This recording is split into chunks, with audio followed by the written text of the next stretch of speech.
नमस्कार जी, सभी को स्वागत है आप लोगों का। देखिए, आधुनिक भारत के इतिहास की क्लास में आज हम आपके जिस टॉपिक की शुरुआत करेंगे वह है भारत में संवैधानिक विकास। ईस्ट इंडिया कंपनी जब यहाँ पर आती है तो उसके पश्चात जो आपके 1947 तक धीरे धीरे जो संवैधानिक विकास की जो प्रक्रिया है उस प्रक्रिया के बारे में चर्चा आपसे करेंगे। देखिएगा कि हम आपके कौन सा हेडिंग लेके चल रहे हैं, भारत में संवैधानिक विकास।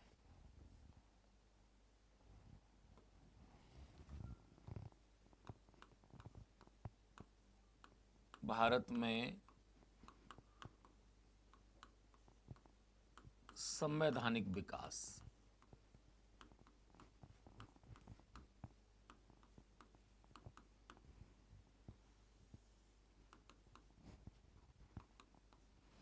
भारत में संवैधानिक विकास देखिएगा, 1599 ईस्वी का जो चार्टर आता है, महारानी एलिजाबेथ थी आपके उस समय, तो 1599 के चार्टर के माध्यम से 1600 ईस्वी में ईस्ट इंडिया कंपनी का गठन हुआ। ईस्ट इंडिया कंपनी जो कि एक निजी कंपनी थी और आपके लंदन में इसका गठन हुआ। सरकारी शेयर किसी भी प्रकार का आपकी कंपनी में नहीं था। इस कंपनी ने आपके ब्रिटिश महारानी से 15 वर्ष का आपके पट्टा प्राप्त किया। और पट्टा किस बात के लिए प्राप्त किया कि पूर्व के साथ व्यापार कंपनी को करना है। पूर्व के साथ व्यापार करने के उद्देश्य से 15 वर्ष का पट्टा प्राप्त करने वो भारत की ओर व्यापार करने के उद्देश्य से आई। कंपनी के द्वारा यहां आकर के अपनी फैक्ट्रियां स्थापित की, जो व्यापारिक केंद्र के रूप में हैं वो फैक्ट्रियां स्थापित की। कुछ फैक्ट्रियां छोटी थीं, कुछ फैक्ट्रियां बड़ी थीं। हमने आपकी सिविल सेवा के विकास के दौर में भी बताया कि छोटी फैक्ट्री का जो प्रधान होता था वो फैक्टर होता था, और बड़ी फैक्ट्री जो होती थी जिसे प्रेसिडेंसी का दर्जा दिया गया वो आपके प्रेसिडेंट कहलाता था।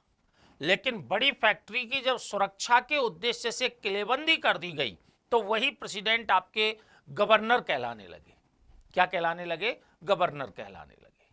ठीक है, तो देखिएगा,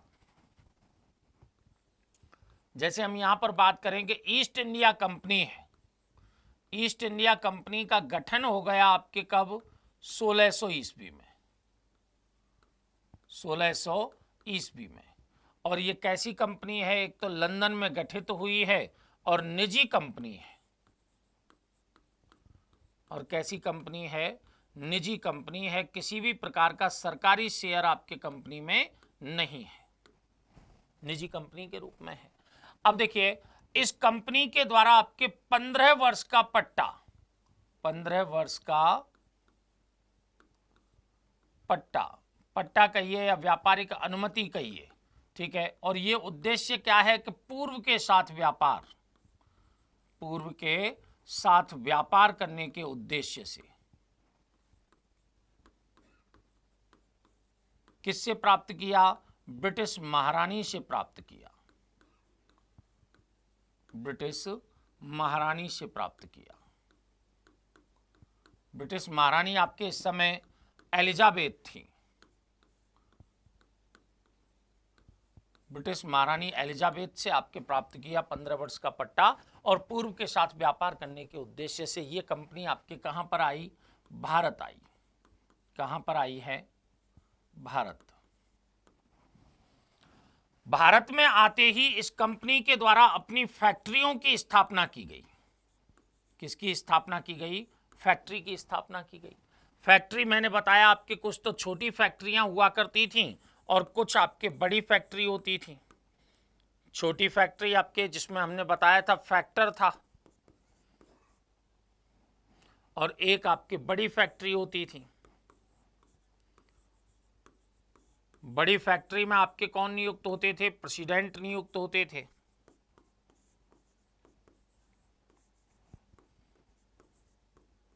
प्रेसिडेंट नियुक्त होते। इस बड़ी फैक्ट्री की जब आपकी किलेबंदी की जाती तो आपके यही प्रेसिडेंट किसके रूप में?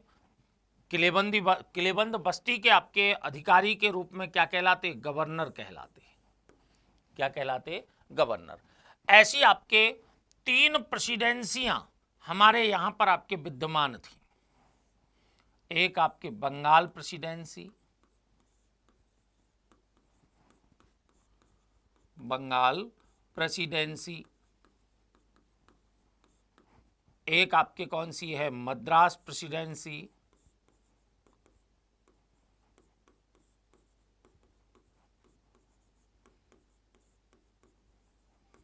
और एक बॉम्बे प्रेसिडेंसी।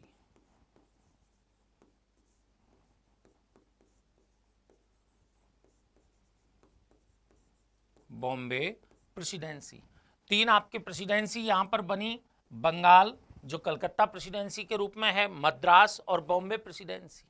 ठीक है, अब जब ये तीन आपके किलेबंद फैक्ट्रियां या प्रेसिडेंसियां यहां पर स्थापित हो गई, ठीक है, तो आपके देखिए 1726 ईस्वी में इनके जो गवर्नर्स हैं इनको कानून निर्माण का अधिकार दे दिया गया। 26 ईस्वी में कानून निर्माण का अधिकार दिया गया।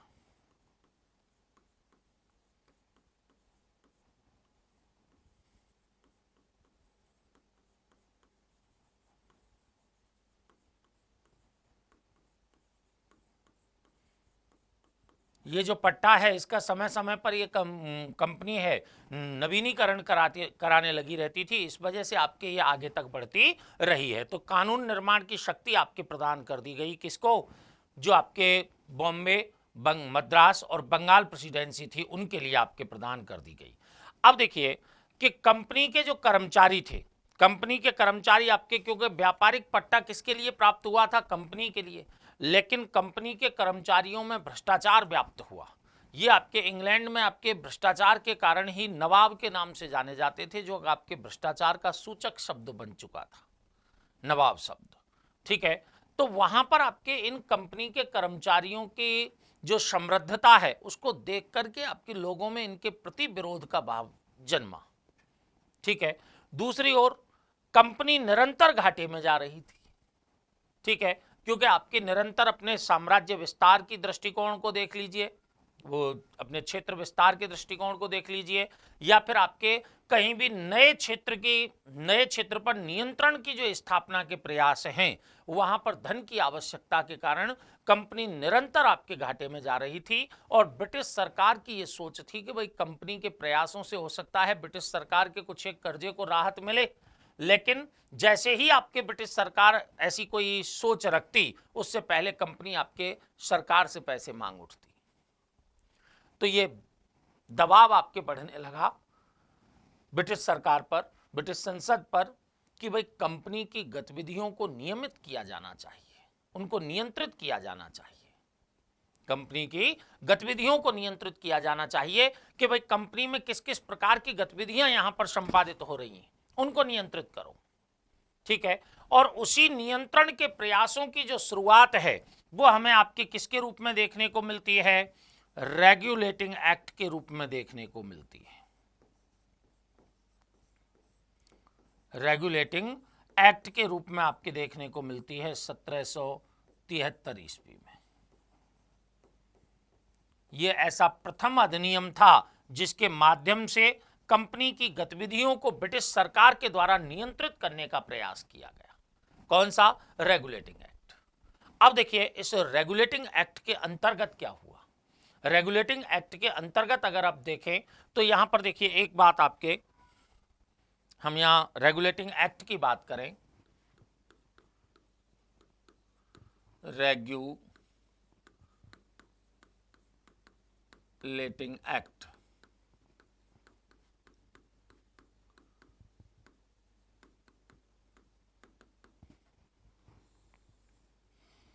देखिए कंपनी की गतिविधियों को नियंत्रित करने के उद्देश्य से, कंपनी में आपके जो अनियमितता पर अंकुश लगाने के उद्देश्य से, या फिर यह कहें कि कंपनी में व्याप्त भ्रष्टाचार को दूर करने के उद्देश्य से, ठीक है, कौन सा रेगुलेटिंग एक्ट लाया गया। देखिए कंपनी में व्याप्त भ्रष्टाचार को दूर करने एवं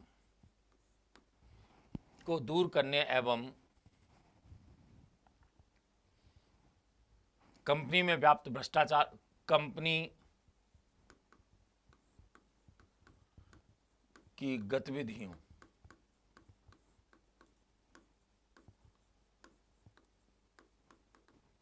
गतिविधियों को नियंत्रित करने के उद्देश्य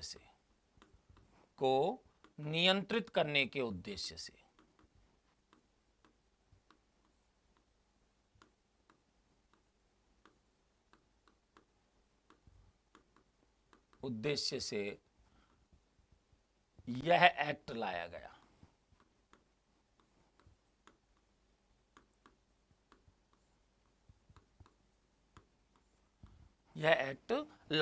कौन सा? रेगुलेटिंग एक्ट लाया गया। अब यहां पर आपको क्या देखना है कि रेगुलेटिंग एक्ट लाया तो इस एक्ट में आपके प्रावधान क्या लाए गए। इस एक्ट में प्रावधान क्या लाए गए? देखिए, इस समय हमारे पास देखा जाए तो आपकी 3 प्रेसिडेंसियां हैं, बंगाल, कलकत्ता और मद्रास प्रेसिडेंसी है। ठीक है, अब आपके बंगाल का जो गवर्नर है वो बंगाल का गवर्नर जनरल कहलाने लगा। इसमें आपके देखिए पहला प्रावधान क्या आया, बंगाल का गवर्नर।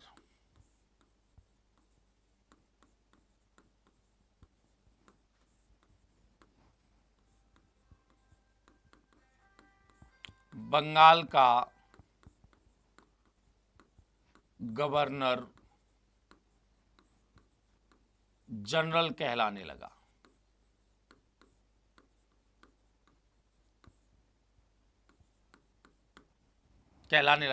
अब इस बंगाल के गवर्नर जनरल की 4 सदस्यीय परिषद की नियुक्ति की गई।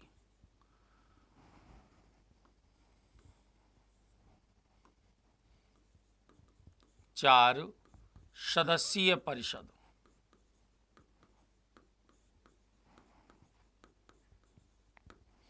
परिषद की नियुक्ति की गई। और इस 4 सदस्यीय परिषद में आपके देखिए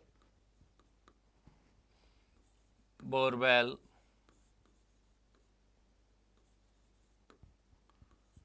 क्लेवरिंग,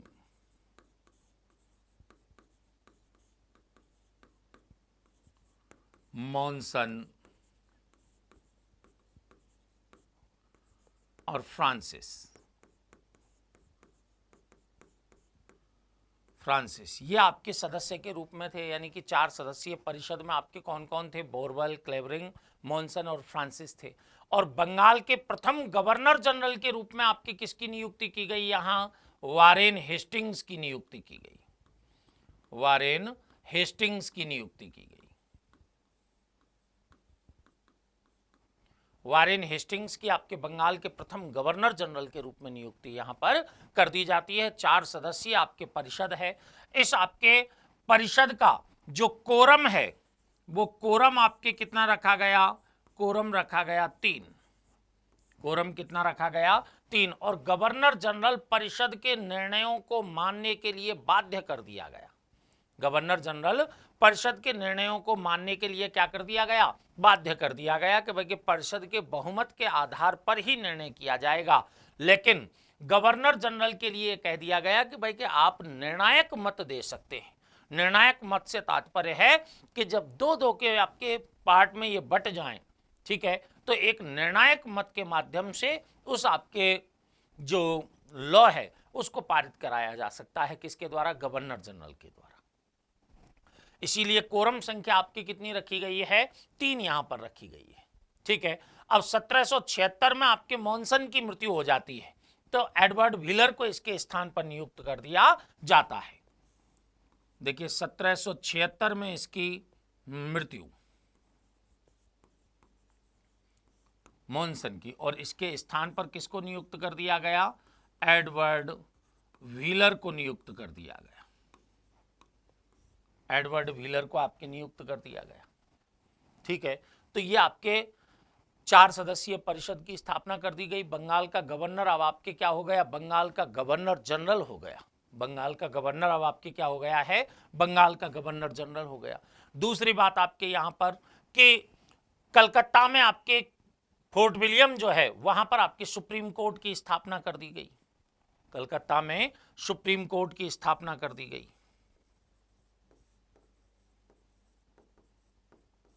कलकत्ता में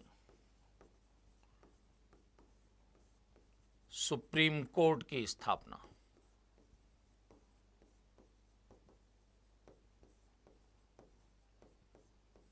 सुप्रीम कोर्ट की स्थापना आपके कहां पर की गई है? कलकत्ता में सर एलिजा एम्पे को प्रथम न्यायाधीश के रूप में यहां पर आपके नियुक्त कर दिया जाता है।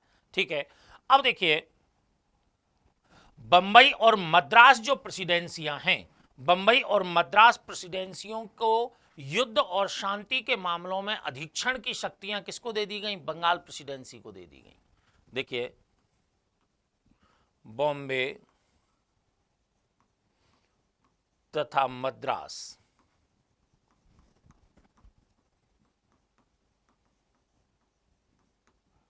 प्रेसिडेंसी की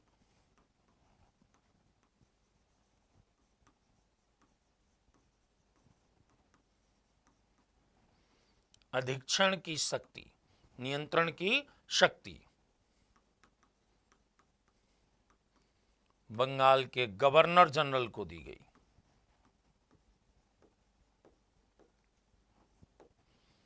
बंगाल के गवर्नर जनरल को दी गई।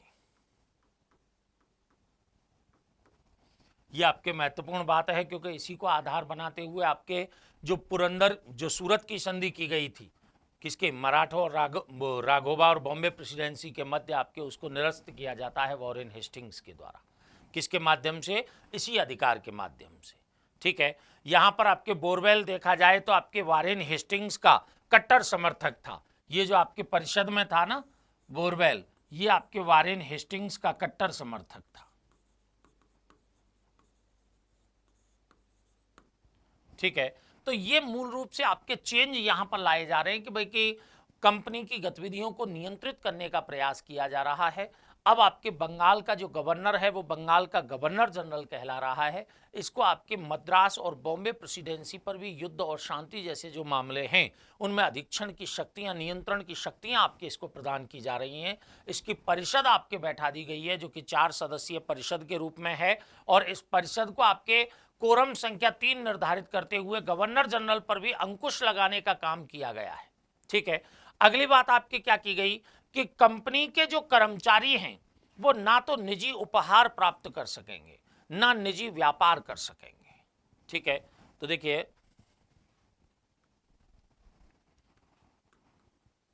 कंपनी के कर्मचारियों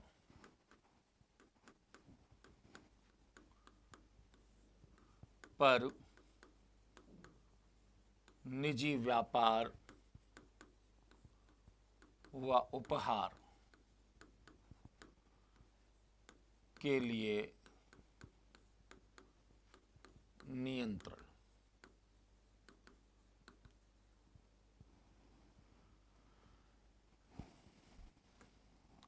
के लिए प्रतिबंध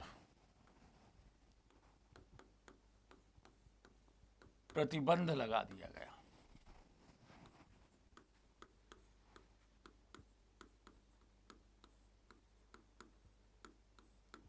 प्रतिबंध लगा दिया गया कि भाई कि ये अपना ना तो निजी व्यापार कर सकेंगे और ना ही आपके क्या कर सकेंगे, किसी भी प्रकार के आपके रियासतों से या किसी भारतीय से आपके उपहार इत्यादि प्राप्त कर सकेंगे। ठीक है, इस आपके देखा जाए कि रेगुलेटिंग एक्ट है, इस रेगुलेटिंग एक्ट को आपके प्रस्तुत करने का कार्य किया था लॉर्ड नॉर्थ के द्वारा। लॉर्ड नॉर्थ द्वारा प्रस्तुत किया गया है।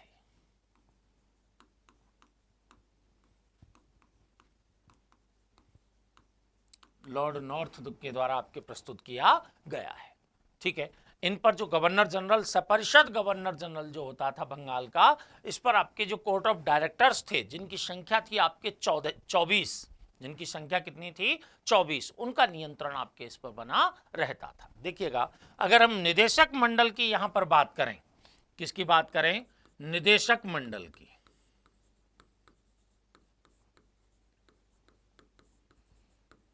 तो निदेशक मंडल में हमको ये याद रखना पड़ेगा कि कंपनी के जो शेयर धारक थे, कंपनी के जो शेयर धारक थे वो कहलाते थे general court of proprietors. General court of proprietors, उन जनरल कोर्ट ऑफ प्रोप्राइटर्स के द्वारा 24 निदेशकों का चयन किया जाता था 4 वर्ष के लिए।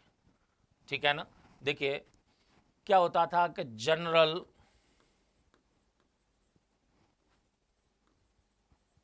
कोर्ट ऑफ प्रोप्राइटर्स,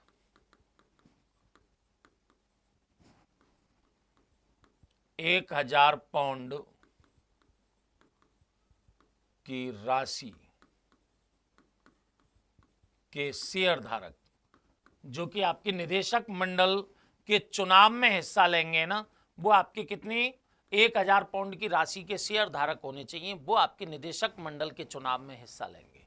इस आपके जनरल कोर्ट ऑफ प्रोप्राइटर्स के द्वारा कोर्ट ऑफ डायरेक्टर्स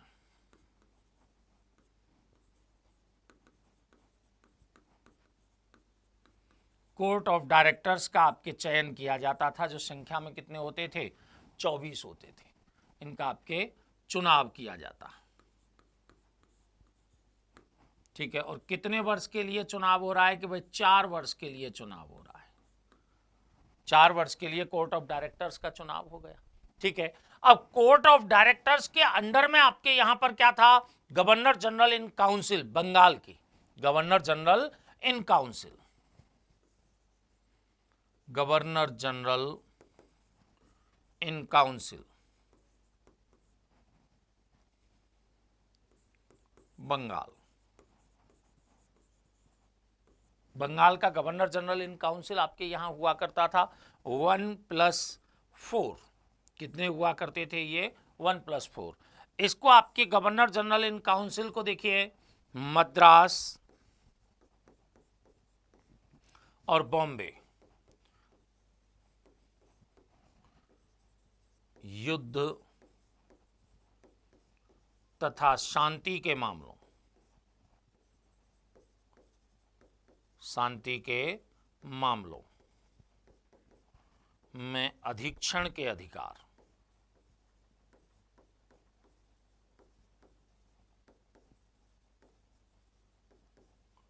अधीक्षण के अधिकार आपके किसको दे दिए गए, इस गवर्नर जनरल इन काउंसिल को आपके कहा, जो बंगाल का है उसको मद्रास और बॉम्बे प्रेसिडेंसी पर अधिकार प्रदान कर दिए गए। 1/4 सदस्य आपके इनके प्रति वर्ष अवकाश ग्रहण करते थे, 1/4 सदस्य प्रति वर्ष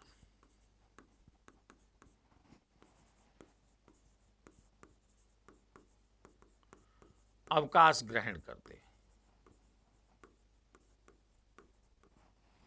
प्रतिवर्ष अवकाश ग्रहण करते थे, कितने, 1/4 सदस्य आपके किसके, यहां पर आपके कोर्ट ऑफ डायरेक्टर्स के। और कोर्ट ऑफ डायरेक्टर्स के चयन के लिए, इनके चुनाव के लिए केवल उन्हीं आपके प्रोप्राइटर्स को यह अधिकार दिया गया जो 1000 पाउंड की राशि के शेयर धारक आपके कंपनी में मौजूद थे, उनको आपके ये अधिकार दिया गया है।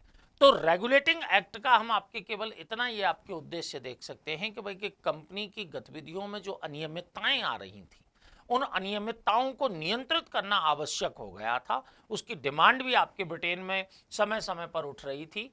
उन्हीं अनियमितताओं को नियंत्रित करने के लिए कंपनी में जो भ्रष्टाचार व्याप्त हो रहा था, उस भ्रष्टाचार को नियंत्रित करने के उद्देश्य से लॉर्ड नॉर्थ के द्वारा आपके रेगुलेटिंग एक्ट का जो विधेयक है वो आपके प्रस्तुत किया गया, ठीक है। वो रेगुलेटिंग एक्ट आपके 1773 के रूप में पारित हुआ, जिसमें बंगाल के गवर्नर को गवर्नर जनरल का पदनाम दे दिया। उसकी 4 सदस्यीय एक काउंसिल स्थापित कर दी गई, कोरम संख्या 3 निर्धारित कर दी गई कि भाई कि 3 की कोरम संख्या यहां पर इनकी रहेगी। कोर्ट ऑफ डायरेक्टर्स का आपके 24 जो हैं कोर्ट ऑफ डायरेक्टर्स निदेशक मंडल का आपके गठन कर दिया गया, 4 वर्ष के लिए ये गठित किए जाते थे, जो इनमें से 1/4 सदस्य आपके प्रतिवर्ष अवकाश ग्रहण कर लिया करते थे कोर्ट ऑफ डायरेक्टर्स के, ठीक है। फिर governor general in council of Bengal का है, इसको आपके क्या दिया गया कि भाई मद्रास और बॉम्बे जो प्रेसिडेंसियां हैं उन पर आपके नियंत्रण का अधिकार दे दिया गया, ठीक है। अब आपके देखिए रेगुलेटिंग एक्ट में कुछ आपके दोष रह गए। दोष कैसे, जैसे सुप्रीम कोर्ट के क्षेत्राधिकार को निश्चित नहीं किया गया कि भाई इसका क्षेत्राधिकार कहां तक रहेगा, तो फिर एक्ट ऑफ सेटलमेंट लाया गया।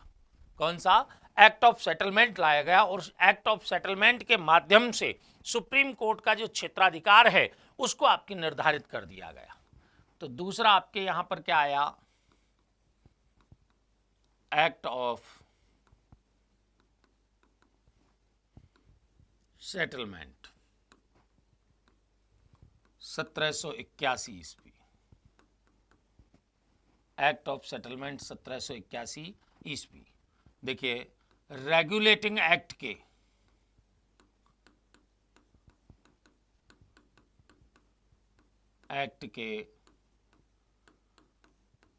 दोषों को दूर करने के लिए लाया गया, दूर करने के लिए लाया गया। और इसमें क्या किया गया, सुप्रीम कोर्ट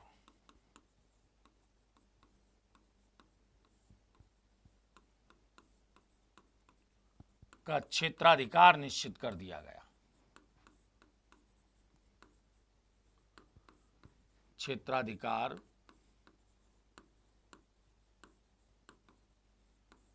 निश्चित कर दिया गया।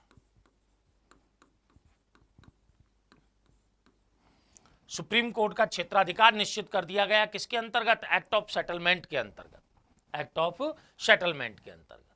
ठीक है, तो ये आपके रेगुलेटिंग एक्ट के दोषों को दूर करने के लिए एक्ट ऑफ सेटलमेंट को यहां पर लाया जाता है। अब देखिए इसमें यह भी प्रावधान लाया गया था कि भाई कि ऐसा है कि सुप्रीम कोर्ट उन कर्मचारियों के विरुद्ध कोई कार्यवाही नहीं करेगा जो सरकारी अधिकारी के तौर पर कार्य कर रहे हैं। ठीक है, कि कोई भी कंपनी का कर्मचारी जो एज ए आपके कंपनी के ऑफिसर के रूप में किसी कार्यकलाप को कर रहा है, ठीक है, चाहे वो गलत है या सही है, तो उसके विरुद्ध सुप्रीम कोर्ट किसी भी प्रकार की कोई कार्यवाही नहीं करेगा। ये प्रतिबंध लगा दिया आपके किस पर, सुप्रीम कोर्ट पर। ठीक है, तब जाकर के आपके एक तीसरा आता है डंडास बिल, डंडास बिल 1783 ईस्वी में।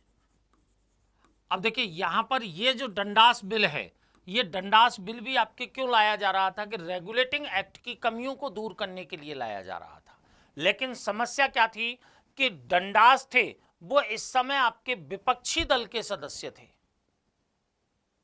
डंडास थे वो विपक्षी दल के सदस्य थे। इस कारण आपके प्रस्तुतिकरण के साथ ही इसे वापस ले लिया जाता है, किसको, डंडास बिल को। तो ये भी आपके सफल नहीं हुआ डंडास बिल। ठीक है, फिर आपके आया एक Fox India bill, Fox India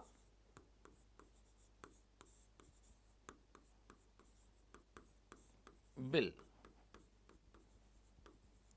1783 ईस्वी में। कौन सा बिल आया था, फॉक्स इंडिया बिल आपके यहां पर आया गया। अब इस बिल को आपके तैयार किया था वर्क एवं फ्रांसिस के द्वारा। देखिए तैयारकर्ता कौन थे इसको, वर्क एवं फ्रांसिस, वर्क एवं फ्रांसिस। किसको तैयार किया था, वर्क एवं फ्रांसिस के द्वारा फॉक्स इंडिया बिल को तैयार किया गया। कंपनी ने इस बिल का क्या किया है, विरोध, कंपनी द्वारा विरोध। और कंपनी के द्वारा इसका विरोध क्यों किया जा रहा था, इसका रीजन था कंपनी के राजनीतिक अधिकारों को समाप्त करने का प्रयास किया जा रहा था फॉक्स इंडिया बिल के तहत, कि कंपनी के राजनीतिक अधिकारों को बिल्कुल ही समाप्त करो। ठीक है, इसके तहत आपके प्रयास किया जा रहा था। इस कारण आपके क्या हुआ कि house of Commons, house of Commons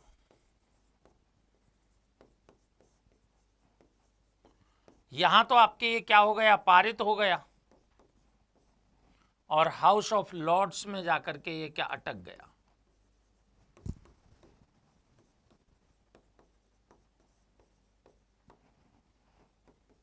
यहां पर आपके पारित ना हो सका।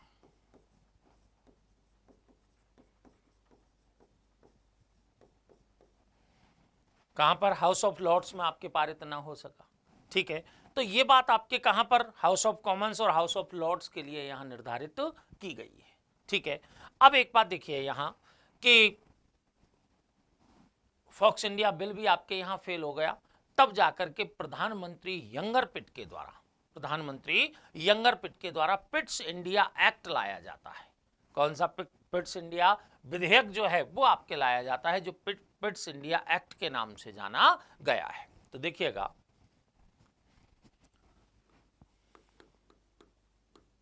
पिट्स इंडिया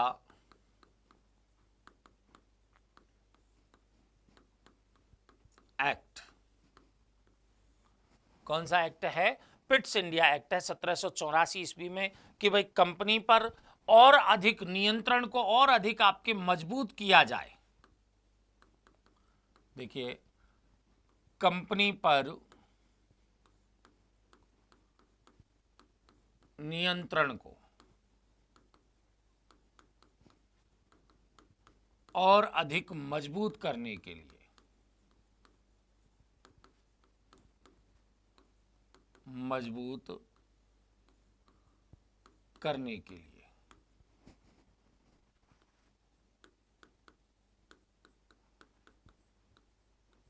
प्रधानमंत्री यंगर पिट द्वारा, प्रधानमंत्री यंगर पिट, इन्हीं के नाम पर ये पिट्स इंडिया एक्ट के नाम से ये जाना गया है। देखिएगा, इस एक्ट के अंतर्गत क्या क्या प्रावधान लाए जाते हैं। प्रावधानों में आपके यहां पर देखना है हमें कि पहले आपकी स्थिति कैसी थी, पिट्स इंडिया एक्ट से पहले की स्थिति कैसी थी, पिट्स इंडिया एक्ट के बाद आपकी स्थिति कैसी यहां पर रही है। तो हम यहां पर पिट्स इंडिया एक्ट से पहले की अगर स्थिति को देखें तो पहले की स्थिति में हमें क्या दिखाई देता है कि भाई कोर्ट ऑफ प्रोप्राइटर्स थे, कोर्ट ऑफ डायरेक्टर्स थे, और आपके इनको पॉलिटिकल, सैनिक, वाणिज्यिक, शासन क्षेत्र सभी प्रकार के आपके अधिकार इनको दे रखे थे। ठीक है, तो देखिए, पहले अगर देखें तो कोर्ट ऑफ प्रोप्राइटर्स थे, इनके अंडर में कोर्ट ऑफ डायरेक्टर्स थे, इनको ही आपके सभी प्रकार के अधिकार थे, चाहे वो सैनिक हों, चाहे वो राजनीतिक हों, चाहे वो सैनिक हों, चाहे राजनीतिक हों, चाहे आपके वाणिज्यिक या शासन क्षेत्र से संबंधित हों, वाणिज्यिक हों या फिर आपके शासन क्षेत्र से संबंधित हों, शासन क्षेत्र से संबंधित हों, ये आपके पिट्स इंडिया एक्ट से पहले की स्थिति थी। ठीक है, अब आपके क्या किया गया, पिट्स इंडिया एक्ट के बाद की स्थिति में आपके क्या किया गया है। तो देखिए, एक 6 सदस्यीय बोर्ड ऑफ कंट्रोल का गठन किया गया। किसका गठन किया गया है? Board of control.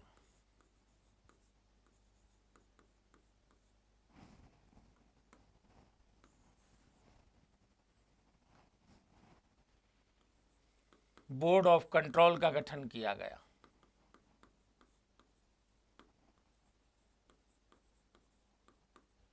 और बोर्ड ऑफ कंट्रोल में आपके कितने सदस्य हैं? कि 6 सदस्य हैं। कितने सदस्य हैं?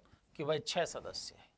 ठीक है, बोर्ड ऑफ कंट्रोल के आपके देखिए यहां पर आपके कौन है? Governor general of Bengal,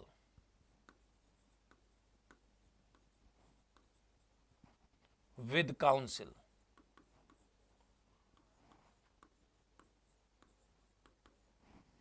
with council, देखिएगा चेंज आपके क्या किए गए। Governor general of Bengal with council regulating act में भी था।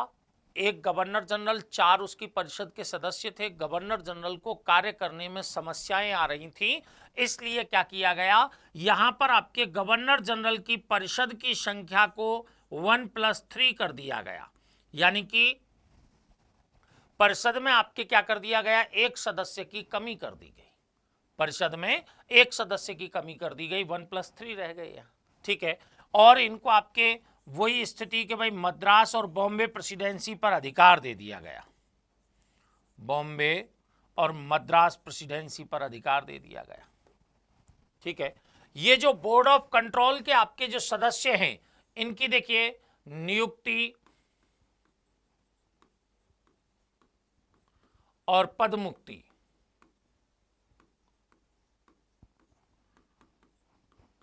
ब्रिटिश सम्राट के नियंत्रण में रही।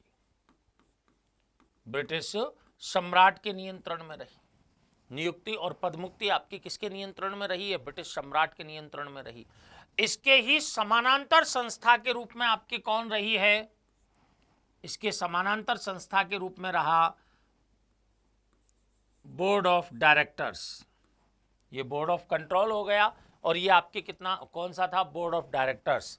बोर्ड ऑफ डायरेक्टर्स के सदस्य संख्या कितने थे? 24।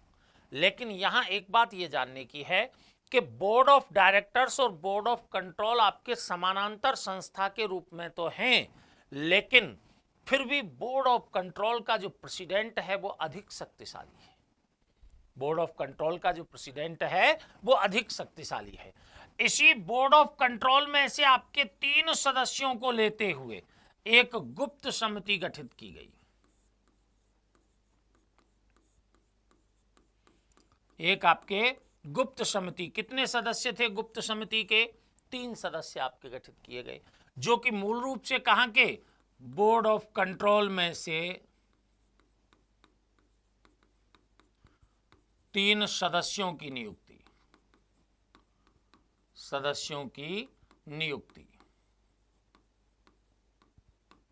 बोर्ड ऑफ कंट्रोल में से आपके 3 सदस्यों की नियुक्ति किसमें कर दी गई? गुप्त समिति में कर दी गई। अब गुप्त समिति को आपके कौन से मामले दिए गए कि राजनीतिक और सैनिक जो मामले हैं वो आपके किस पर रहेंगे? गुप्त समिति पर। देखिए, राजनीतिक और सैनिक मामले। वाणिज्यिक मामलों को कौन देखेगी? वाणिज्यिक मामलों को देखने का काम करेगी आपके बोर्ड ऑफ डायरेक्टर्स, निदेशक मंडल। और शासन क्षेत्र संबंधी मामलों को कौन देखेगा? Board of control. शासन क्षेत्र संबंधी मामलों को कौन देखेगा? बोर्ड ऑफ कंट्रोल आपके यहां पर देखेगा। ठीक है, तो ये व्यवस्था आपके किसके तहत लाई गई है? ये आपके पिट्स इंडिया एक्ट के तहत लाई गई, जिससे रेगुलेटिंग एक्ट के दोषों को भी आपके दूर करने का प्रयास यहां हो रहा था। अब देखिए, यहां पर जो बोर्ड ऑफ कंट्रोल है, बोर्ड ऑफ कंट्रोल के आपके जो 2 सदस्य होते थे वो पदेन सदस्य होते थे। 2 आपके सदस्य आपके क्या होते थे? इसके पदेन, जिनमें आपके कौन होते थे? एक तो वित्त मंत्री होता था और एक विदेश मंत्री होता था। बोर्ड ऑफ कंट्रोल के जो आपके 6 सदस्य होते थे उनमें से 2 आपके पदेन सदस्य के रूप में होते थे, जिनमें एक वित्त मंत्री होता था और एक आपके कौन होता था? विदेश मंत्री के रूप में यहां कार्य करता था। ठीक है, इनके आपके मैंने बता दिया कि भाई कंपनी के वाणिज्यिक मामलों को छोड़ करके अन्य सभी प्रकार के मामले बोर्ड ऑफ कंट्रोल के नियंत्रण में आ गए और आपके बोर्ड ऑफ कंट्रोल के आदेशों को मानना बोर्ड ऑफ डायरेक्टर्स के लिए अनिवार्य कर दिया गया कि भाई आपको बोर्ड ऑफ कंट्रोल के आदेश मानने पड़ेंगे। संस्था आपके चाहे पैरेलल है, लेकिन फिर भी आदेश किसके अधिक प्रभावी रहेंगे? बोर्ड ऑफ कंट्रोल के आदेश ही अधिक प्रभावी रहेंगे। ठीक है, तो प्रेसिडेंट आपके किसका अधिक शक्तिशाली होगा? बोर्ड ऑफ कंट्रोल का प्रेसिडेंट अधिक शक्तिशाली यहां पर दिखाई देगा। ठीक है, इस तरह आपके क्या कर दिया गया? कंपनी के राजनीतिक और वाणिज्यिक जो अधिकार हैं उनको आपके पिट्स इंडिया एक्ट के द्वारा अलग अलग कर दिया गया। कंपनी के वाणिज्यिक और आपके कैसे राजनीतिक अधिकारों को पिट्स इंडिया एक्ट के माध्यम से अलग अलग कर दिया जाता है। ठीक है, बंगाल के गवर्नर जनरल की आपके हमने क्या कह दिया? परिषद की सदस्य संख्या को घटा करके 4 की जगह कितने कर दिए? 3 कर दिए। बॉम्बे और मद्रास पर आपके वही युद्ध व शांति के मामलों में आपके नियंत्रण किसका बना रहा है? गवर्नर जनरल, सपरिषद गवर्नर जनरल बंगाल का नियंत्रण बना रहा है। किन पर? बॉम्बे और मद्रास आपके जो प्रेसिडेंसियां थी उन पर आपके सपरिषद गवर्नर जनरल का नियंत्रण यहां बना रहा है। ठीक है, यह चीज हमें आपके यहां पर देखनी होगी। यहां पर एक बात और है कि देखिए, board of control, governor general पर क्या प्रतिबंध लगाया गया कि बोर्ड ऑफ कंट्रोल की अनुमति के बिना ना तो ये कोई युद्ध कर सकेंगे और ना ही आपकी किसी रियासत के साथ आपके शांति कर सकेंगे। ठीक है ना, तो युद्ध और शांति के सभी अधिकार आपके बोर्ड ऑफ कंट्रोल ने, क्योंकि हम यहां पर कह रहे हैं ना राजनीतिक और सैनिक। ठीक है, ये राजनीतिक और सैनिक मूल रूप से आपके किसके? बोर्ड ऑफ कंट्रोल के 3 सदस्य हैं जो गुप्त समिति में है। ठीक है, उन्हीं के नियंत्रण में कर दिए गए। देखने को आपके ये अलग अलग है, ठीक है।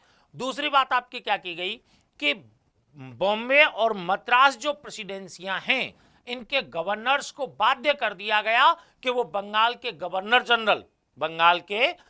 जनरल के निर्णयों को माने। उसके निर्णयों को मानने के लिए उन्हें बाध्य कर दिया गया। भारतीय वित्त पर भी गवर्नर जनरल का पूर्ण नियंत्रण स्थापित कर दिया गया। देखो, भारतीय वित्त पर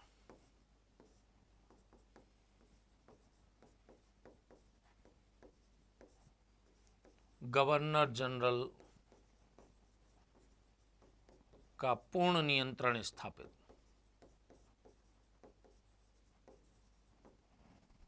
पूर्ण नियंत्रण स्थापित कर दिया गया। किसके अंतर्गत किया गया है? ये अपने पिट्स इंडिया एक्ट के अंतर्गत किया गया, ठीक है। तो ये चीज यहां पर जानने की है कि पिट्स इंडिया एक्ट के द्वारा आपके गवर्नर जनरल की स्थिति को और अधिक मजबूत करने का कार्य किया गया। कंपनी के राजनीतिक और व्यापारिक अधिकारों को अलग अलग कर दिया गया। राजनीतिक, सैनिक और क्षेत्राधिकार संबंधी जो मामले हैं वो बोर्ड ऑफ कंट्रोल को सौंप दिए गए, जो 6 सदस्यीय है। उसी में से आपके 3 सदस्यीय एक गुप्त समिति का भी गठन कर दिया गया, ठीक है। तो इस तरह आपके पिट्स इंडिया एक्ट के द्वारा कंपनी पर ब्रिटिश सरकार के नियंत्रण को बढ़ाने का आपके प्रयास किया गया। बोर्ड ऑफ कंट्रोल आपके किसके? गुप्त समिति के निर्णयों में भी आपके दखल दे सकता था। क्यों दे सकता था? क्योंकि इसी के सदस्य आपके यहां पर कार्य कर रहे थे, ठीक है। नेक्स्ट हम आपके देखें, एक 1786 का अधिनियम आया जिसमें मुख्य सेनापति की शक्तियां गवर्नर जनरल में निहित कर दी गई। 1786 का अधिनियम।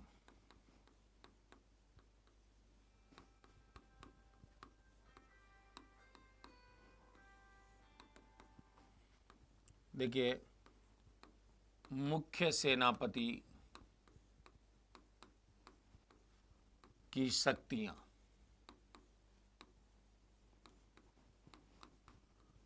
गवर्नर जनरल में निहित। और एक जो आपके गवर्नर जनरल को इसके तहत पावर दी गई, गवर्नर जनरल अब परिषद के निर्णयों को उलट सकता था। परिषद के निर्णयों को उलट सकता था। निर्णयों को उलट सकता था।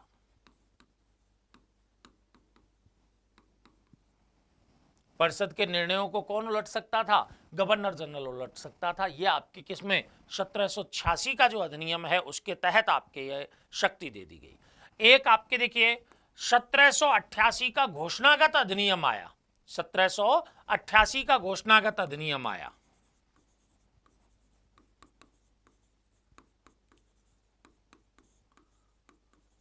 घोषणागत अधिनियम।